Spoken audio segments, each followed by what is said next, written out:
This episode is brought to you by Bumble. So, you want to find someone you're compatible with, specifically someone who's ready for a serious connection, totally open to having kids in the future, is a tall, rock-climbing Libra, and loves rom-coms with vegan pizzas on Tuesdays just as much as you do. Bumble knows that you know exactly what's right for you. So whatever it is you're looking for, Bumble's features can help you find it. Date now on Bumble.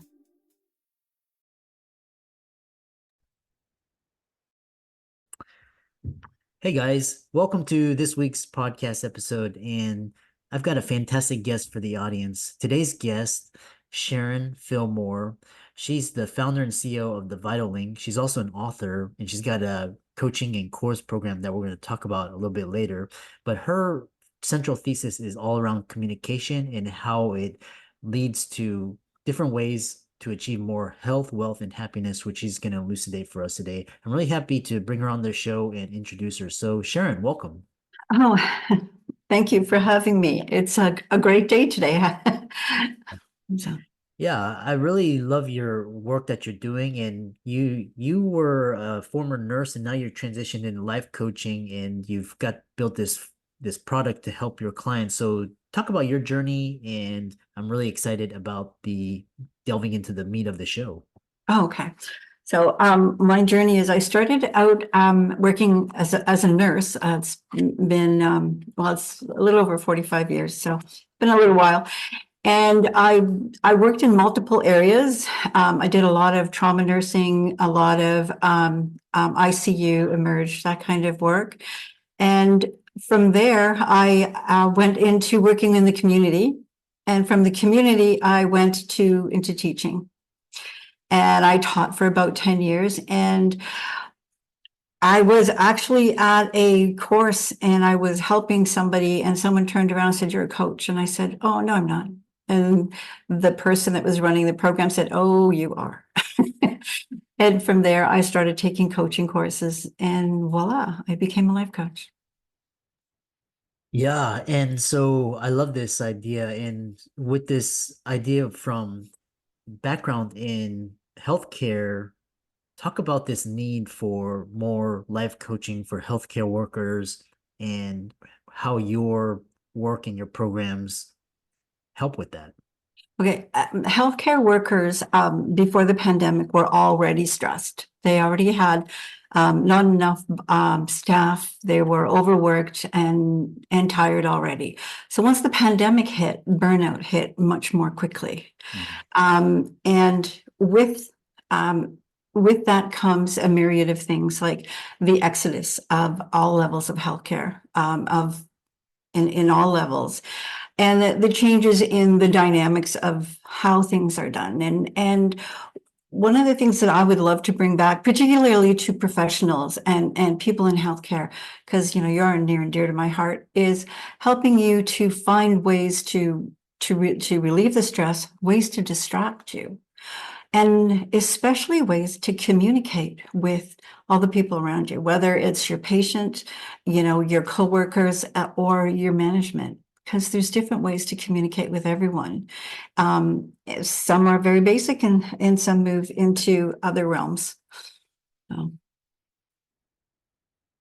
Yeah, it's quite interesting, and apologize for the sound because there's constructions going on outside, but I'll do my best to edit it and or mute myself. But my follow-up question on this is especially you talk about the 9 different ways to achieve more health, wealth, and happiness. Kind of, you don't have to tell all of them, but just kind of give us a general overview, kind of what General overview is you're looking at basically spiritual, physical, and emotional health.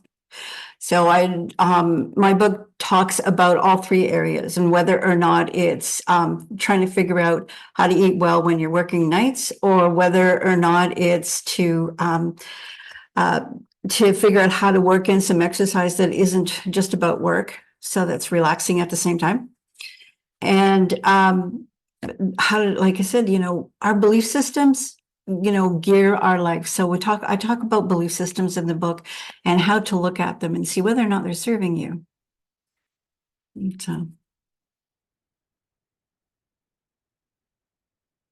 Oh, I can't hear you.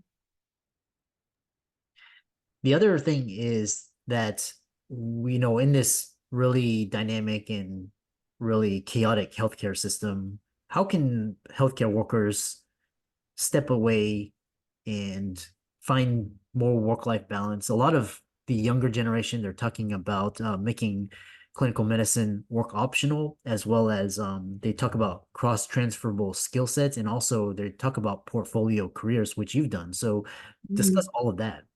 Okay. Um, so how to find the work-life balance? To be honest, I don't think there's ever really such a thing.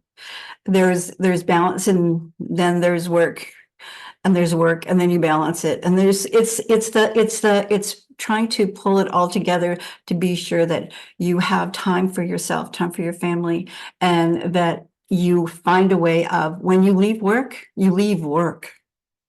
So many of us take our work home. Like, how many nights have you spent thinking, oh, how could I do that differently? Or could I do it better? Or if I try this, or maybe I could do that. And that's part of who we are as a group of people, because we love people. We want the very best for our patients. And it's about learning how to leave work at work and home at home. Uh, Go ahead.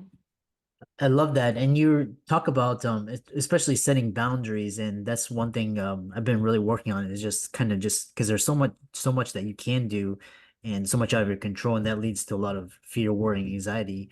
Um my next question for you is talk about this role of perfectionism in healthcare and how this leads to more stress, how it leads, these concepts of imposter syndrome, and how the vital link helps healthcare with perfectionism and imposter syndrome. Okay. Perfectionism is something that this is how I state perfectionism. It's a state of mind, not a state of being. Because in your mind you want it to be perfect, but in real life you have to adapt and be flexible and make things work. And so it's about understanding that you may want it this way in your mind, and in reality, this is how it's going to work. Right? It's about taking that idea and making it work and being happy with the results. So. Yeah. Really fascinating. The other question we were talking about backstage, which I really wanted to talk about, is this role of trauma. And you mentioned it's kind of which really piqued my curiosity, because you've written books and courses and helped medical professionals. But how does this area of trauma, how does it fit into your overall experience in your work? Okay. Like I said, I've worked a lot of high risk areas, and when you work in, whether you're working as a nurse, a doctor, a paramedic, you will inevitably run into something that is going to really affect your mind, your ability, and your trauma. So trauma is almost like a subjective thing. What traumatizes you might not traumatize me. However, it doesn't make it any less. So I think that preparing healthcare workers adequately before they go into the field, so they know what to expect, giving them the tools so that when they run into problems, they have something for them. Now, when people are working in the field and they have trauma, they can come to me, and I do have some tools and techniques that I use to help alleviate the trauma. And then we move forward with some activities that help solidify so that it's more functional. So I love that. Yeah, I've really enjoyed this conversation. If people wanted to contact you, check out your work, how would they do so? I have a email you can contact me at, or I can also give you my scheduler, and you can just schedule a free 30-minute consultation, and I can let you know whether or not I can help you. So Yeah. Yeah, and for all the audience out there, let's thank Sharon for coming on. Her book is probably on Amazon. I'm gonna check that out. Be sure to give her a like and follow on LinkedIn and Facebook, and check out her website as well. And all those resources will be in the links and show notes. And thanks so much for coming on. well, thank you very much. It was very nice to see you.